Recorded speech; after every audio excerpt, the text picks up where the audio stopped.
Hello YouTube, this is Hunter Surge of the Brawler Cafe, bringing you another video. So today is just sort of a kind of last minute thrown together thing. So basically, the comprehensive rules dropped. We finally got those. You can also find them on the official website. Let me just scroll to the bottom. We have a source link at the bottom. You can also find them at on the official website. That's where they are in proper. But this is like table of contents is massive and can't be shrinked. Oh, the indenting is gone. The indenting problem is gone now, so that's not a problem. But you know, this table of contents nonsense that needs to go and die. Regardless, you can also find it on the Fan Hub thing, but the Fan Hub app. But we've also put it here on the Brawler Cafe site for your convenience, and I'm going to go over it through here. So let's get into it. I'm first going to be going over this, going into as much detail as anyone needs to understand what exactly is going on here. And at the end, I'm going to be talking about a few things that personally bug me, but I'll leave that personal take stuff to the very end of the video so it's not interfering with understanding of the rules. So we will skip over a lot of stuff because a lot of stuff is just like basic stuff like, oh, you have to have 3 Bakugan toys with character cards, 6 Bakugan cards in the deck of 40 cards. Like very basic information that everyone knows and is just there for clarity. Ultimate rules, the golden rules of card games. Basically, cards can contradict the basic rules of the game. The word can't overrides any card effects that would otherwise happen. Cards complete in the order that their text reach from top to bottom. If a card has an effect that can't be completed, that part of the card is ignored. Continue completing any additional text on the card. And in the case that a player has multiple effects that occur at the same time, that player chooses the order for those effects to happen. Okay, so very basic stuff there.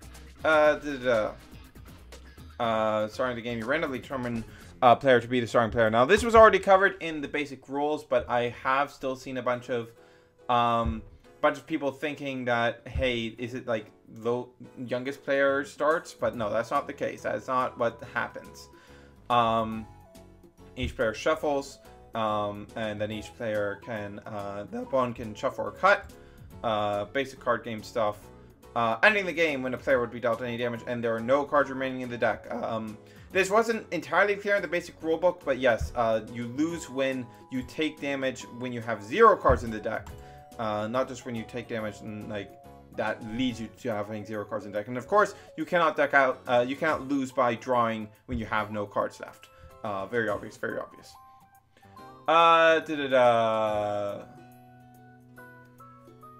Here's an important one. If a Bakugan's damage rating becomes negative, it is treated as 0 when counting damage and does not subtract from a team attack. So this is kind of really important. So if, say for example, you have, let's say, an Aqua's Fang that has a damage rating of 1, and your opponent stood a Ventus, during this turn they stood a Ventus Hyper Fangzor, so that applies -3 damage rating to all Bakugan on your team. So, technically speaking, that Aqua's Fangzor has a -2 damage rating. However, for all counting of damage, that is treated as 0. Any negative number in damage rating is treated as 0 when counting damage. And that includes during a team attack. It won't be -2 applied to your team attack. It will be 0 applied to your team attack. The letter X will appear on some cards. This is variable and can have different values throughout the game. While a card with an X in the cost is in your hand, deck, discard pile, or in play, the X counts as 0. And while a card with an X in the cost is in the batch, which is basically when it's being played, the X counts as whatever amount of energy was spent to pay X.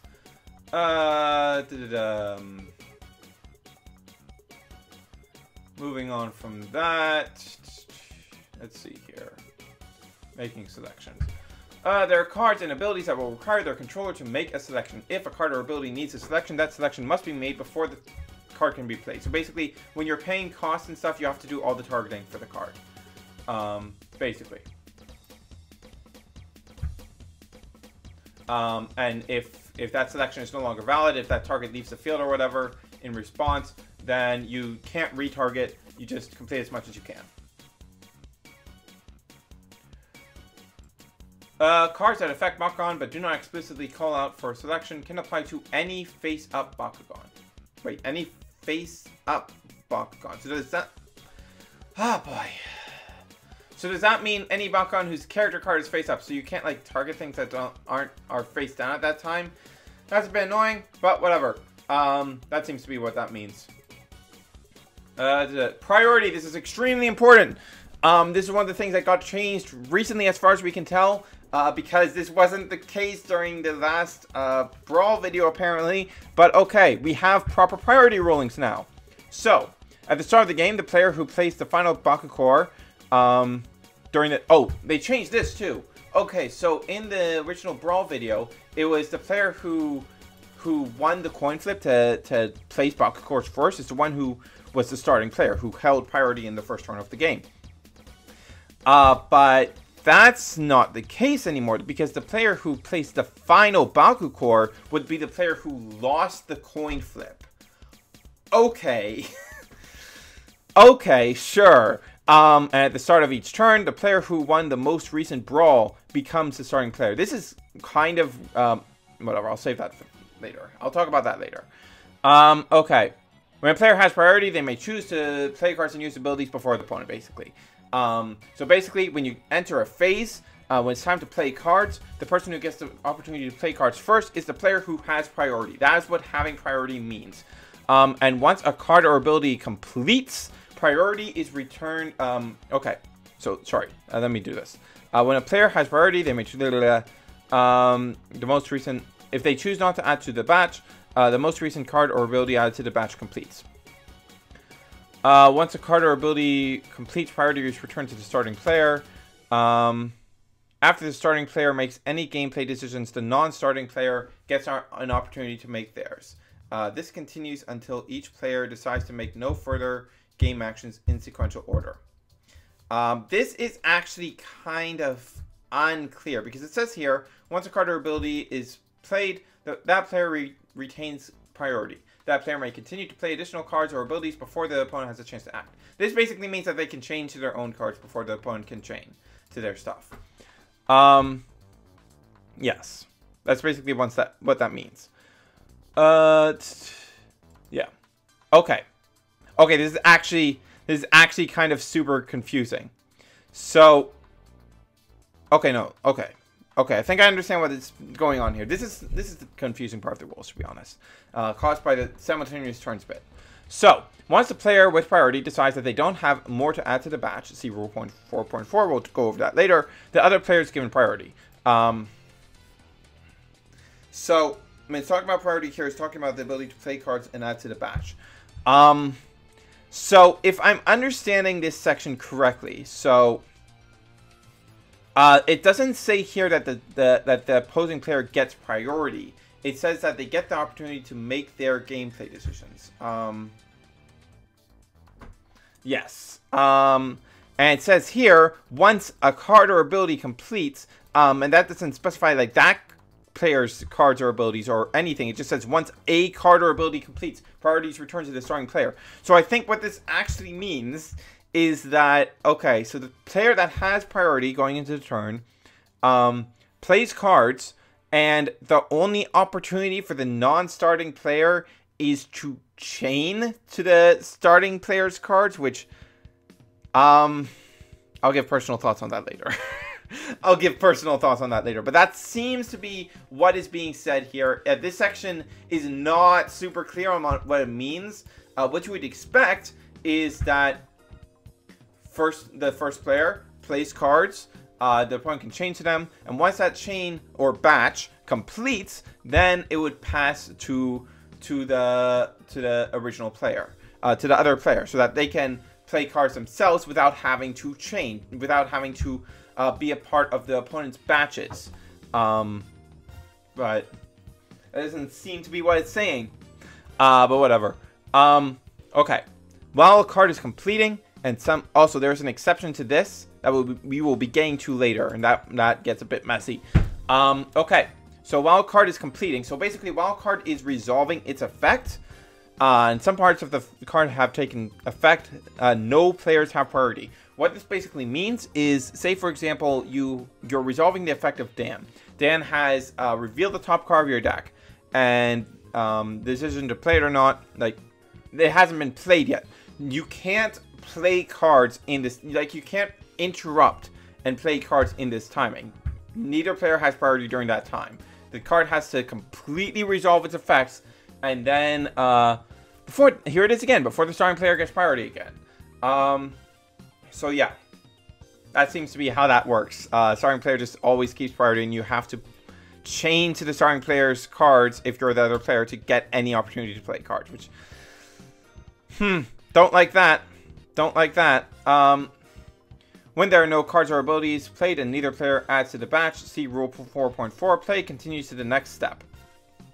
Yeah, simple enough.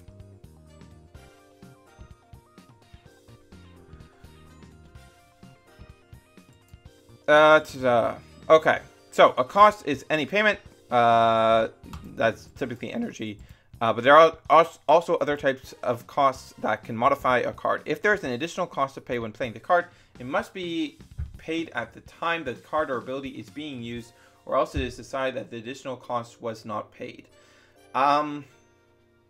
This is actually not super clear how this works, like whether this is like when the card is declared or when it's resolving that this has to be done. That is not super clear, especially since the rulings that we got about sacrifice and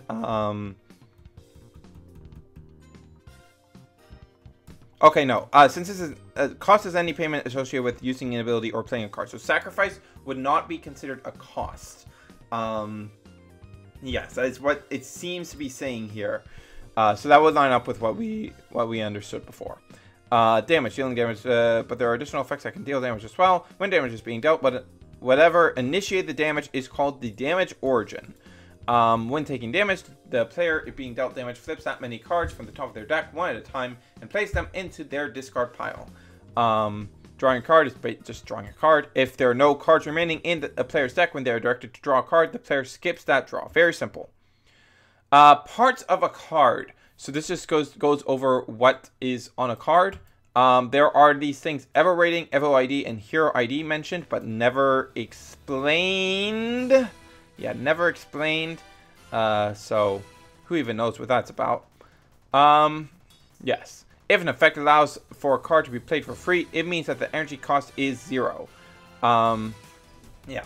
So this applies after stuff like Frost Strike, as we know from previous rulings. So if, for example, you have Pact of Darkness that's being played and your opponent has Frost Strike, the Frost Strike applies to the initial cost of 4, making it a 5, and then if you sacrifice, the cost would then become 0, and Frost Strike wouldn't be applied again. Yes. Here are some interesting things here to keep in mind for the future. A card with 2 or more faction symbols is considered both factions, and effects may change a card's faction. So these may hint at future effects coming in future sets.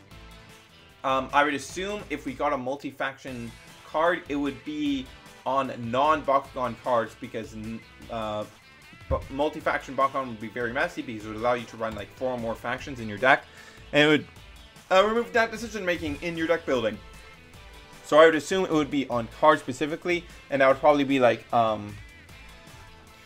you can use this card if you have either of these factions in your deck, something like that. And effects may change a card's faction. This would be interesting for like cards like Flooding Waters, I believe it's called. Stuff like that. It would be interesting with that. Okay.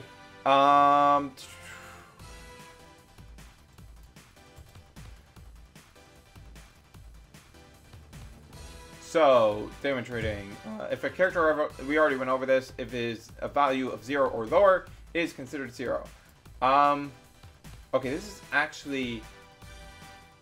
is actually kind of confusing. So it says here in both damage rating and B power, if an effect sets a character or Evo's B power to a specific value, it refers to a card's base. Okay, so what I believe is being talked about here is when something like Cocoon Shield,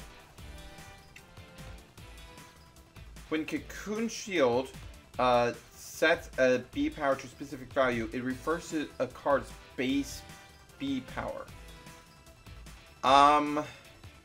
That doesn't actually make any sense. That doesn't make any sense. Because that would actually make, like, Cocoon Shield would only be useful in that case for buffing Bakugan. To make its base B power higher. Like, a card like that would only be useful for that sort of thing then. That doesn't make any sense. That doesn't actually make sense for it to work this way. But that seems to be what it's saying, which also contradicts rulings we've gotten.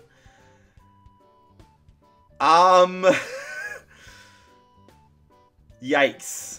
That doesn't make sense. That legitimately does not make any sense with the design of Cocoon Shield. Yeah, that doesn't make sense. What's with the quotation marks around base of that? That doesn't make sense. Okay. We're going to move on from that because I think that's going to need some extra rolling clarification because that legitimately makes no sense. Yeah, that's all for that. Card types. Okay. The only cards that are not shuffled into the player's deck are character cards. The Evo cards may only be played in a character card that matches in name and faction. It is extremely frustrating that it doesn't clarify what exactly that means because there aren't any, like, it doesn't say what the base form's name is like on an Evo card. Like, it's just part of the name and you have to just, like, extrapolate or compare art. Like, that's what you end up having to do, which is not great. Not super clear. Only topmost Evo's stats and abilities are counted for a Bakugan. That's pretty obvious. When Evo is played, it is placed on top of a character card as appropriate. If the character card was face down when the Evo card was played, first flip the character card face up, then place the Evo card on it. At any point that a player has priority, they may cast a hero card. Yes, when a hero card is played, you place it in front of you on the play area, and they remain in play until otherwise directed by a card or destroy effect. Same deal on when you can play actions. When action card is played, follow the text and put it into your discard pile. If part of the same thing that was established up there, if part of the card can't be completed, that part of the card is ignored. Action cards have an effect that only lasts throughout the turn, so any effect of an action card reverts at the end phase. Also, this is really important. Flip cards. So normal flip card stuff, we all know how that works. If a flip card is played during the damage phase, players may add to the batch by following normal priority rules, which basically means you can chain to flip cards, which isn't something that was super clear if we could do before, but yes, we can chain to flip cards. Very important. Also very important. Players can no longer look at the text side of a card once it has been energized. So even if you own the energy, you cannot look at that is an invisible zone. That is a completely private zone, like completely unviewable zone that you cannot check. So yes. Energy cards have the card type energy card while in play, but have their printed card type while in any other zone. So they basically don't have their card type when they're in energy, which lines up with they can no longer look at the text side. Alright. Okay, the zones of the game are deck, hand, batch. Batch basically means in play, discard pile, play area, and Bakugan field. Cards in decks and in the batch cannot change order during the game. So basically, you can't just change the order of the cards in the deck. Bakugan cards on the Bakugan field may not be rearranged unless the rules, see Rule 4.7, require it. Other zones may be arranged and so basically, like you can fix the Bakugan field when it gets messy, as we already know, but you can't like rearrange where on the Bakugan field they actually are. That's not what it means when it says fixing your field. You can only like fix them so that they're in the proper zone that they were location that they were placed in initially.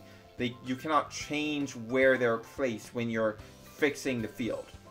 I've seen a lot of people doing that in gameplay videos, so you know that's pretty important to clear up. Other zones may be arranged and rearranged at their controller's preference, as long as the opponent's made aware of the changes being made. So that means energy, discard pile, and hand, and play area. Those can be rearranged at your leisure. Let's just check 4.7 real quick. What does it talk about?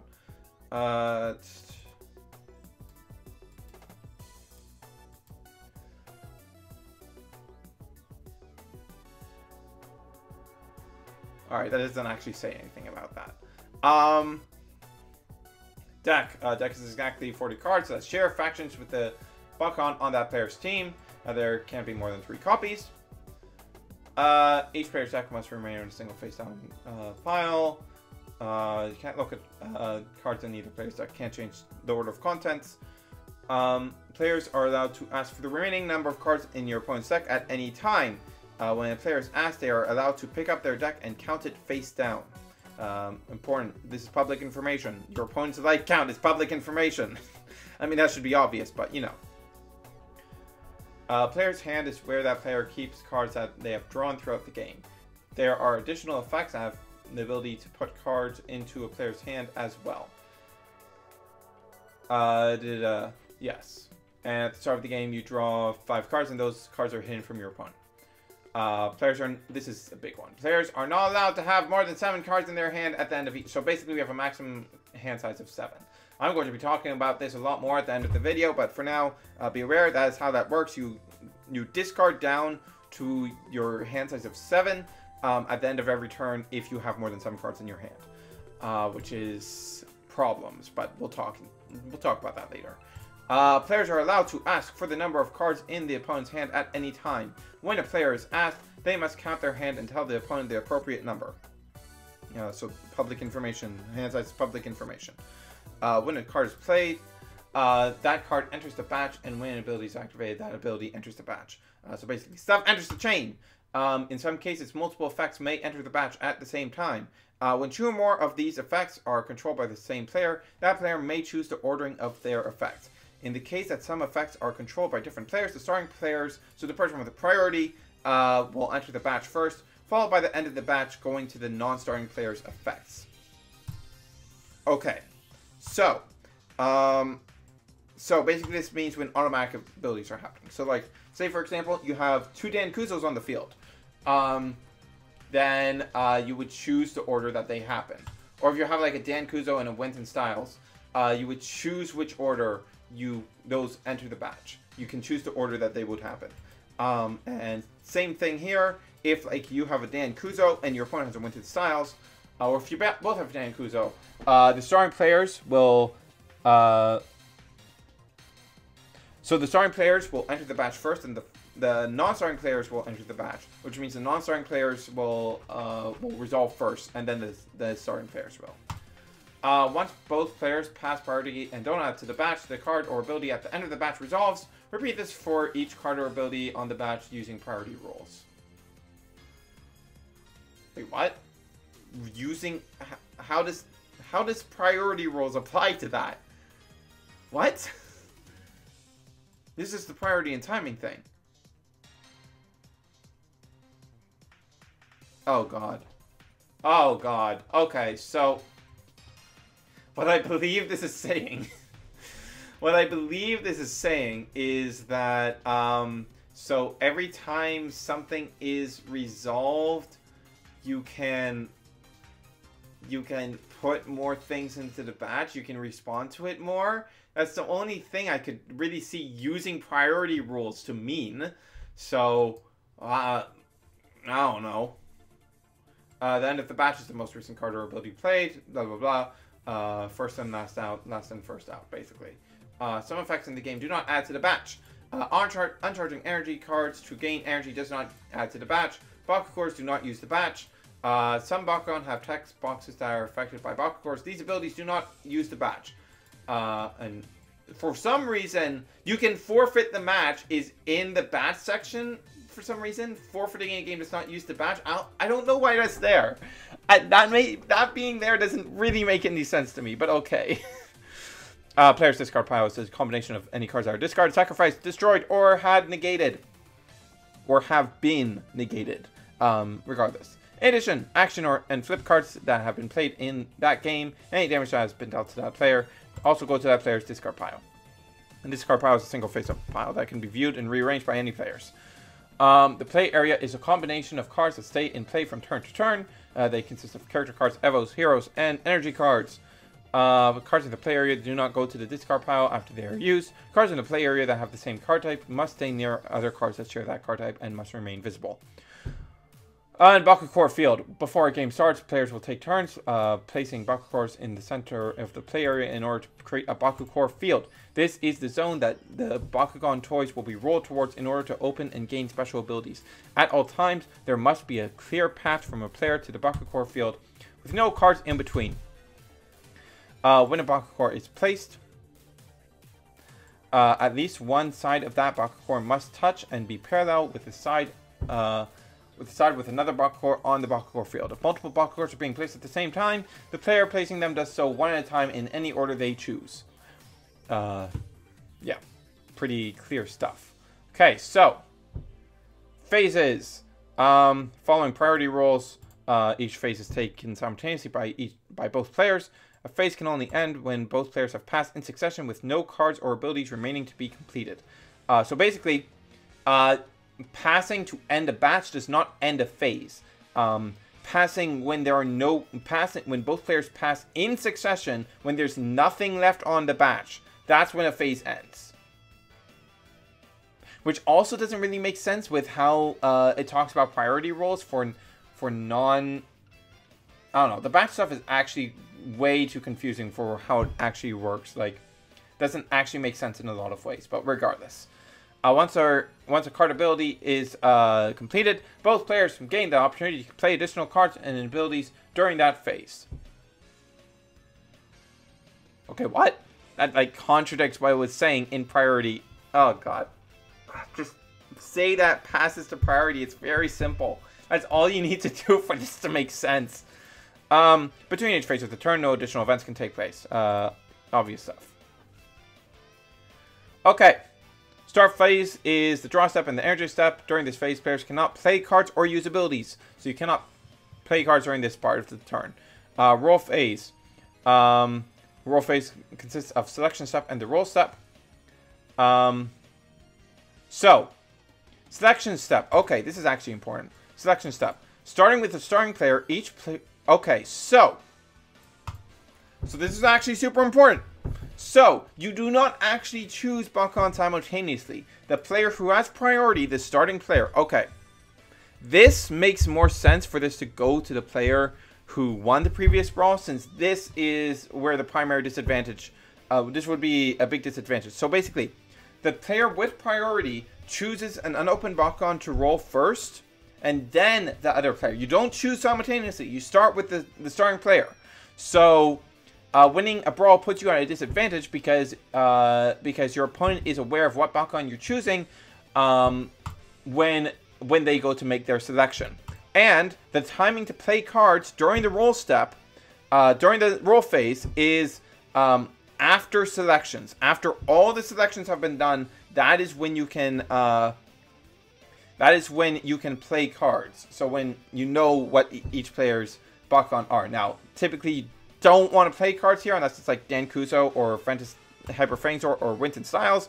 But regardless, rolling step. Prior to rolling the selected Bakugan, each player simultaneously says Bakugan Brawl or another agreed upon way to release simultaneously and rolls their Bakugan towards the Bakugan field. So this is just stuff on how you can roll Bakugan. They can be either rolled end over end, slid, or spun forward. Must be released within 2 vertical... Wait, what? Okay, this terminology is really confusing because it says within.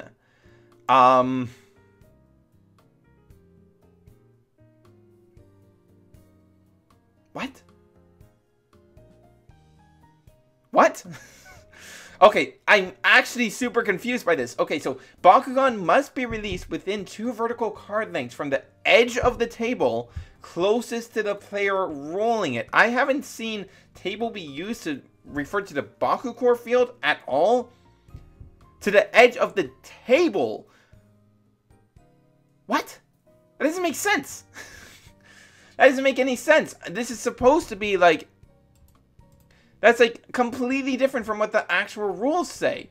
The rules say... The basic rules say each player chooses an open Bakugan. They will roll this turn. Players must roll their Bakugan towards the hide matrix, releasing at least 2 card lengths away from the nearest Bakugan. But this is talking about it relative to the edge of the table and doesn't talk about relative to the Bakugan field at all. That doesn't make sense. That doesn't make any sense. Gonna need some clarification on that one, Spin Master. Okay. Bakugan cannot be bounced or dropped onto or into the play area. It must stay on the play area surface. What this just means is you can't, like, if you're like trying to intentionally make it bounce to get it to open by force, that doesn't work. Bakugan must come into contact with the Bakugan in order for an open to count. So basically, if your Bakugan gets knocked away from like, it never touches the Bakugans. Never touches the Bakugan. It just rams into another Bakugan and it gets knocked away from the matrix before it can even reach it, and it opens from hitting that other Bakugan. That does not count as an open. Contact with only the table, another Bakugan, card, or other non-Bakugan element of the playing area counts as a non-open. That's basically what I just said.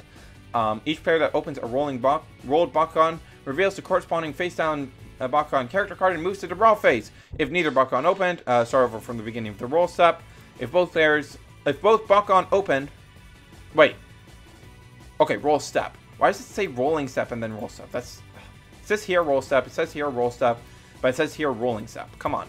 Come on. I'm pretty sure that's the same in the actual thing, but, you know. If both Bakugan are opened and are attached to the same Bakugan, both characters get the same Bakugan difference. Okay, this is important because this is different from what we initially were told by the Bakugan.com website. Let me just pull this up real quick. FAQ. Leave the site, yes.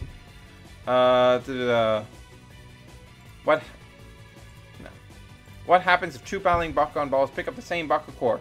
In this rare case, each player reaches for their Bakugan and agrees to a count-off. On the count of 3, the players pull their Bakugan away, and whichever Bakugan their Bakugan remains attached to will be deemed the winner. And now it's if both Bakugan attached to the same Bakugan, both characters get the Bakugan bonus. But this doesn't work with a whole lot of interactions. So, like, who is the Bakugan considered attached to for stuff like domination and stuff like that? Are they both attached? How are you supposed to track that? What happens if something like Hot Potato or Inferno Wings is played on one of the Bakugan? How can the Bakugan return to the field in that case if it is attached to, if it's technically attached to both Bakugan? It doesn't make sense. It doesn't make a whole lot of sense. But yeah, that is kind of messy. Need some clarification on that one. If a Bakugan opens from contact with a Bakugan but does not stay attached to the Bakugan is considered open but doesn't receive the bonus from the Bakugan. Okay, Brawl Phase, Power Step, Victor Step, Damage Step, and Retracting Step. So Power Step is basically, hey, play cards to try and win the battle. Victor Step is after someone's won. Yeah, declare the victor. So basically, all abilities that occurred due to a victor being declared enter the batch in the order that the controller chooses. Following priority rolls, players may add to the batch by playing cards and using abilities. Damage step. Damage is dealt. Players cannot play cards or use abilities while damage is being dealt, unless a flip card is both flipped and played by the flip card's owner, and then, as stated before, you can then change that. Opposing cards played in response to the flip card that would modify the victor's Bakugan's damage dealt have no effect. So you can't like use a damage adding card in response to a flip card and do more damage. That doesn't work. Once damage has completed, following priority rolls, players may add to the batch by playing cards and using abilities. Okay, so a team attack occurs when all Bakugan from one player's team are opened and that player won the brawl phase for the turn. To perform a team attack, combine the damage rating of all Bakugan from that player's team. So, as stated before, negative damage ratings from the non-attacking Bakugan that are involved in the team attack do not subtract from the attacking Bakugan's damage rating. And the damage source is still the Bakugan that was brawling that turn. So it will be considered that Bakugan's faction, which is an important thing that some people were confused about. And of course, abilities such as Double Strike and Frost Strike only apply to team attacks if the victor Bakugan has those abilities. Yes. And Bakugans that grant additional damage rating to non-attacking Bakugan are part of the Bakugan's damage rating and are included. Once the attacking Bakugan has completed its attack, retract all Bakugan that player controls. Retracting step. As soon as the retracting step begins, all Bakugan are removed from the brawl phase. If the non-vector Bakugan had a Bakugan involved in the brawl phase, that player retracts that Bakugan and places all the attached Bakugan cores back to the Bakugan core field. And then after that, so important order here. So non-victor would return their Bakugan cores first, and then victor, in the case of a team attack, would then return all their Bakugan cores. Important order stuff. Important order. Yes. End phase consists of play step, charge step, and reset step. So, play step allows you to play cards. This is the last instance of card plays and abilities that will happen during the turn. Charge step is basically when all your stuff is unenergized. And reset step, during the reset step, all turn duration modifications to Bakugan are reset and they return to their base B power damage rating and faction type. So, this is actually slightly confusing and could easily cause confusion. Like, the reset step shouldn't be like,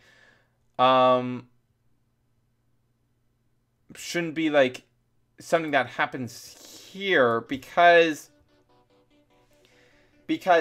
Black Hole specifically says that you don't re-energize, but there's no way that Black Hole skips the modifications being reset.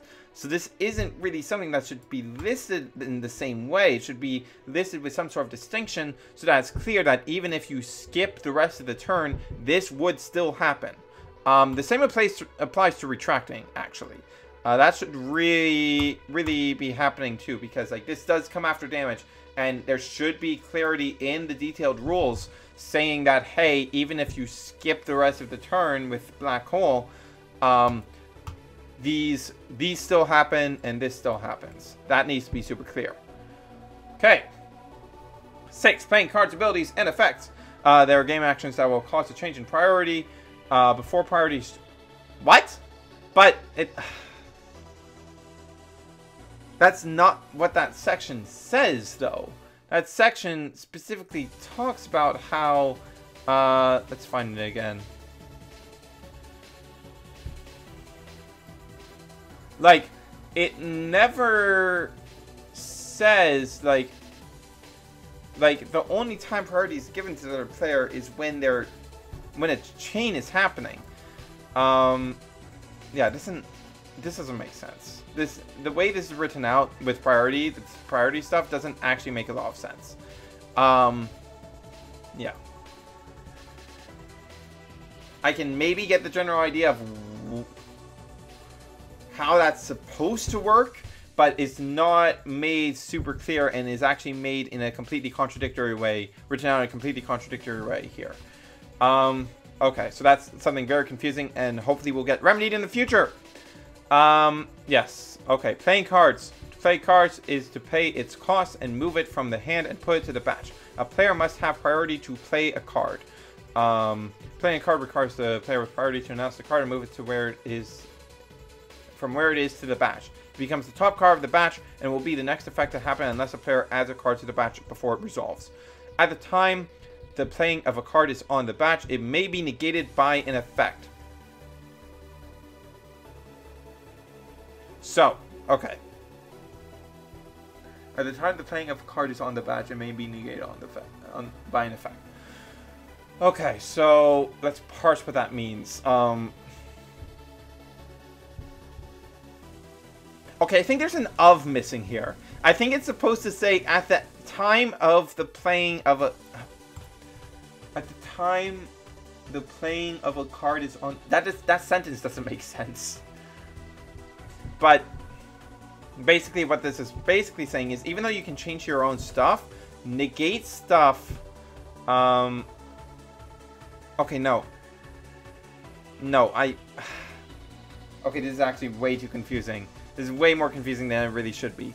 But, I believe what this is saying is that anything that is still in the batch, not just the most recent card, but anything that is still in the batch, can be negated by stuff like Absorb and Triple Blast Can. That seems to be what is being said here. There's not like an ability to like immediately respawn and negate something. No, you can just, it's just that you can negate anything that is currently on the batch. That is what that means. From what I'm understanding here, it's not super clear. The sentence doesn't make a whole lot of sense. This sentence doesn't actually sound like actual English. Grammatically incorrect, basically. If the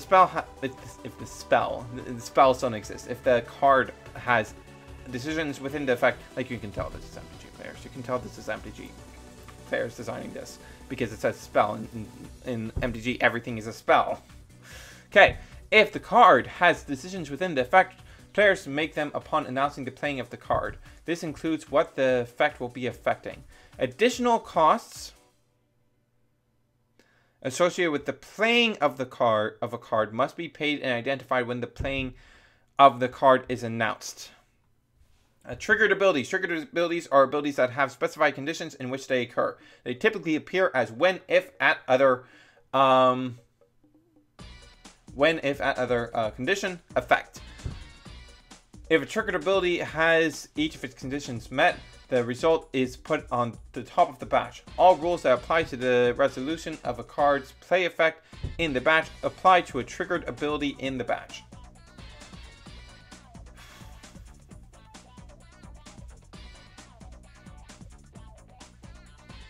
Yeah. So basically it just goes on the batch. That's basically all that means. It's very wordy. If multiple triggered abilities would occur simultaneously, the starting player first places each of his or her abilities in the batch. Okay, this is just going over this thing we established before about these automatic / triggered abilities, called triggered abilities in this game. So basically, if multiple have the same activation condition, you choose which order they go into the batch, and then the opponent chooses which one to the batch. In the case of a game with 3+ players, the starting player first places his or her abilities in the batch in the order he or she chooses. This process proceeds clockwise until all players with triggered abilities have placed their abilities in the batch. If a triggered ability is optional, the controller decides whether or not they put the ability in the batch. Some triggered abilities have conditions under which their effect will happen. These conditions must be met when the ability resolves in order for the effect to take place.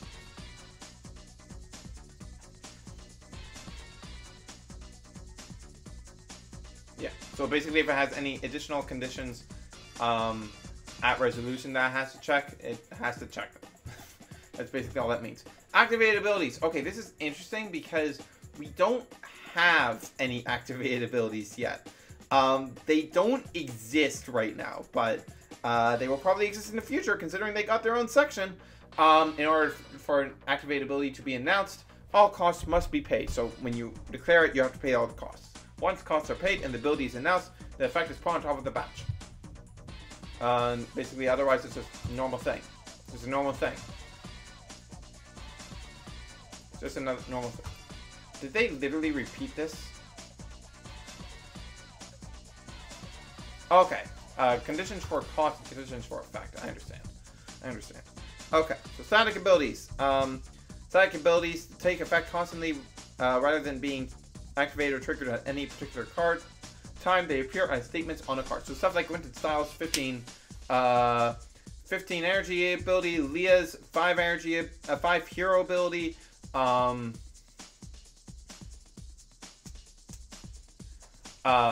Chaos Hyper Garganoid Ultra's 3 hero ability, stuff like that is what this is talking about. And any Bakugan abilities. Energy cards can be activated anytime the player has priority. Using energy cards to create energy is called an energy ability. Energy abilities are not put in the back. This should be pretty obvious.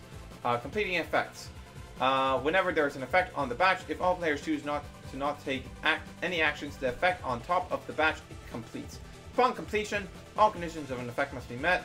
Upon completion, all selections and choices must still be available in Legal in order for it to take place.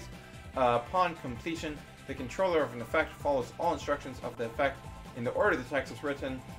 Some effects will have choices for the player to make on resolution. These choices are made in order for the effect to take place. If an effect needs to check the state of the game, it checks once at the moment of completion. If the above are all met and decided, the effect leaves the batch and takes place. An effect is defined as anything that happens in the game that is a result of playing a card or using an ability. Yes. Effects are assumed to apply to character cards unless otherwise stated in the text. So everything applies to a Bakugan unless it says otherwise. I just, there's nothing really important here, but I love this one. If an effect exceeds possibilities, it only does as much as possible. Exceeds possibilities. Continuous effects. What? How is a continuous effect separate from a static effect? What? Continuous effects modifies something for as long as they are active. Oh, okay. Okay, yes. Okay. Yes, I understand. Negate effects. Negate effects appear as negate an object/event. Negate effects remove effects from the batch. So basically, that things get... When you negate something, you delete it from the batch. It doesn't exist anymore. Which is why when you would attempt to negate a negate, that doesn't work. That does not bring back the thing that the initial negate negated. Negating a negate doesn't do a whole lot. However, if, like, say, someone absorbed your super shot and copied the effect of plus 300, if you absorb their super shot, you will be able to copy the effect that they copied. So you will be able to get the effect back once, but you will not get back the original card effect. The effects do not happen. The card that created the negated effect goes to the discard pile. A Bakugan that is negated is returned to the Bakugan field. Why is this a negated? Oh, right, yeah. That's talking about Inferno Wings. Right. A Bakugan that is negated is returned to the Bakugan field. An effect that... So that's clarifying because Inferno Wings does not clarify that it returns it to the field, but Hot Potato does. So this is just clarifying that. That's important. An effect that is created by a card in play is removed from the batch, but the card that created the effect remains in play. Okay. Okay, so the card itself is still in the batch, which is a bit confusing, but whatever. But the effect is just gone. It disappears.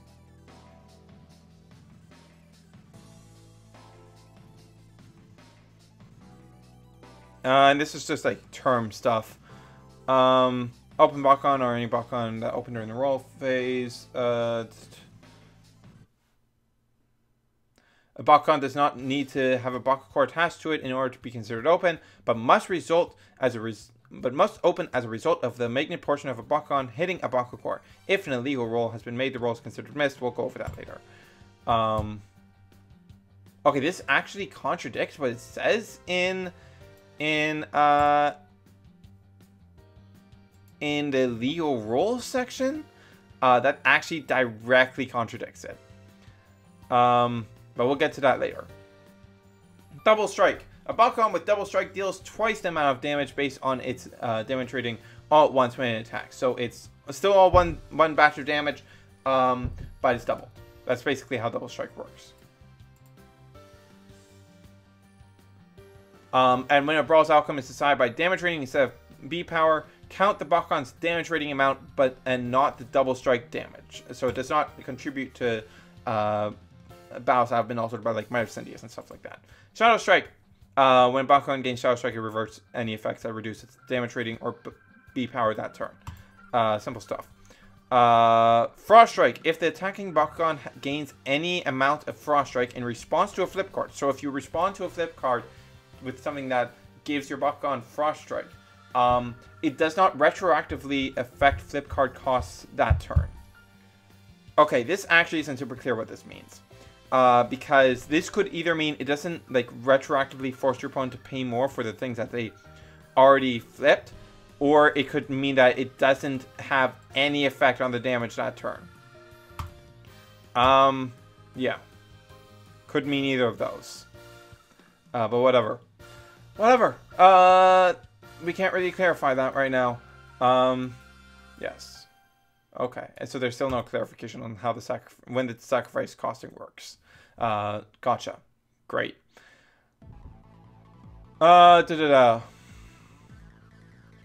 Starting player. Determining the starting player at the start of the game is accomplished by flipping a Bakugan. One player flips the Bakugan edge over edge, while the other player calls either heads, the Bakugan symbol, or tails, the Bakugan's text. If predicted correctly, that player wins the toss and becomes the starting player for the game.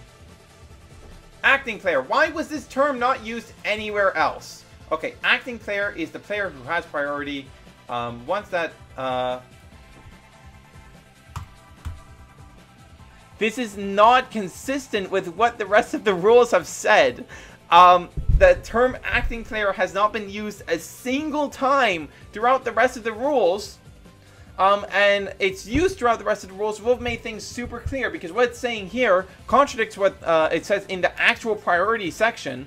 It says once that player passes priority, the non-acting player then becomes the acting player.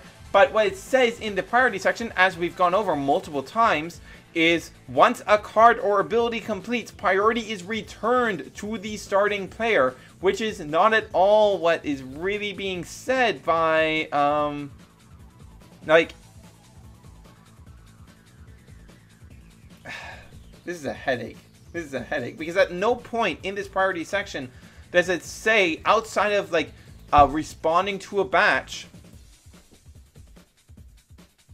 unless batch just means, like, unless by batch, that they just mean playing cards. So once the player with priority decides that if they don't have more to add to the batch, if that, they might just mean that once that player decides they don't have any more cards to play. That might be what that means, but that's not clarified at all in the batch, and that's stupid and unclear terminology.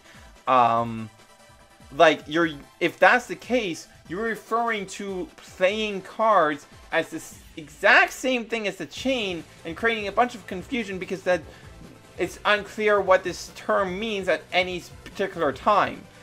Oh, that's really frustrating. Oh.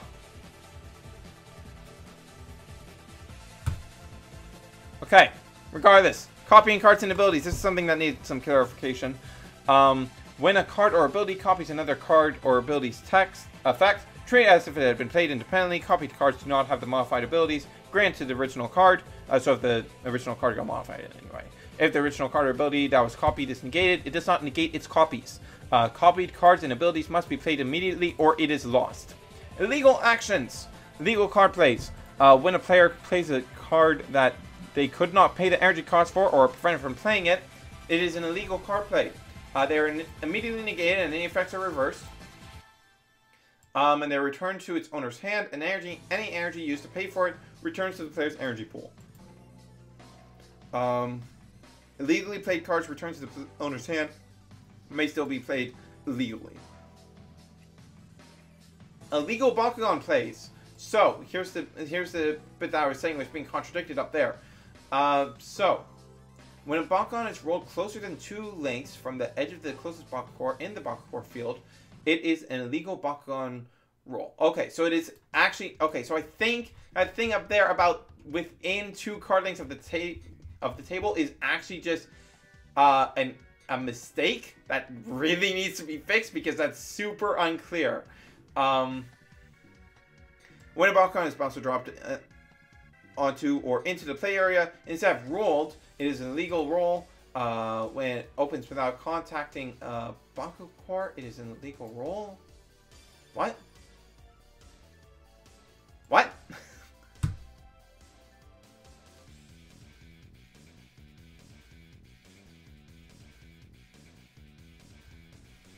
Okay. Okay, this actually needs this needs clarification super hard. So it's saying here that Bakugan opens without contacting a Bakugan, that is an illegal roll. If it opens without contacting a Bakugan, that's an illegal roll.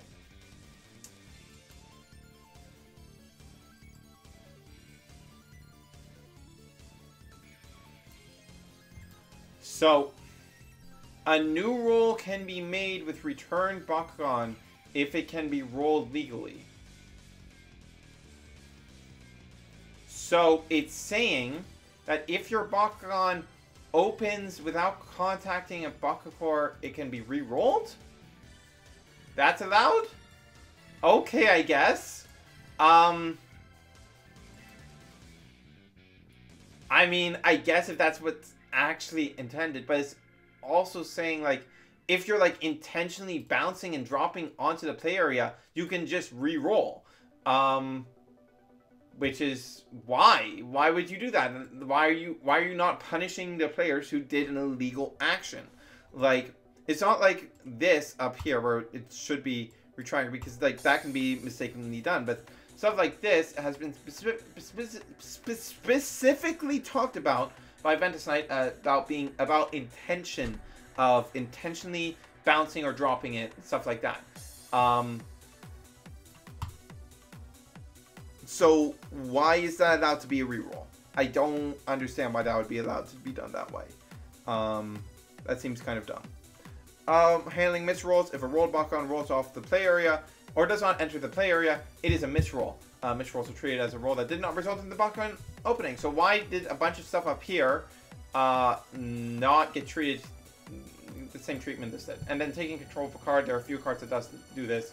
When control of a card is moved from one player to another, that player is now the controller of that card. That's pretty simple. When a controlled card is discarded from play, it is placed in its original owner's discard pile. Multiplayer roles. Just follow this full version of the Bakugan game with modifications. Priority rolls remain the same, but pass in a clockwise direction. In the case that the starting player is not part of the Bakugan brawl, the player closest to the starting player going clockwise wins ties. Wait, what? Huh? Wait, so does this mean that the victor... Okay, so in the case of ties... This is super unclear. What? So if the... We see rule 7.5? Yeah? Okay, that doesn't really explain much. Why would they win ties? Aren't you supposed to mill cards to determine who wins the ties? Why would the starting player not being in the brawl change that? That doesn't make sense. That doesn't make any sense. The victor deals damage to each other player rather than just one player. This is important, of course. So you're dealing damage to everyone else instead of just one player, because like, how would you determine which player you'd be dealing damage to? When a player has no cards remaining in their deck and is dealt damage, that player is eliminated from the game, but the game does not end until there is only one remaining player. Alright, easy stuff, easy stuff. Okay, so as I've mentioned throughout this, that there's a whole bunch of stuff that really needs extra clarity, but there's other stuff that like is just bizarre, like does not make sense. The one thing in particular that I really have to talk about when it comes to this is, have I been going for literally an hour? Wow. Okay, this is a long video. I'm really sorry this is so long, but there's a lot of stuff to go through here. But where is it? 7. Here it is. Hand size limit. Okay.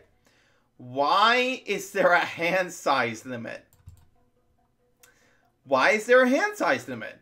Hand size limits in physical card games are a very archaic thing that you'll really only find in the oldest of card games. Like, the vast majority of modern physical card games don't have this. So, for one, it creates this thing where any card that has an effect when discarded, like if anything slips through the cracks like that, well, that's a problem there. But apparently, it's been stated by Ventus Knight that, hey, those effects only activate when discarded by effect, but why did you not clarify that here in the complete rules? That would be pretty nice if you did that. That would be pretty important, I feel like. Especially since stuff like sacrifice is in the complete rules, so why is stuff like that not in the complete rules? That should really be in the complete rules. Secondly, it creates unintended interactions with stuff that counts the amount of stuff in the discard pile that can be potentially abused in the future. And that's not great. And typically, like, the only reason to actually have this is to stop like infinite loops from getting out of control.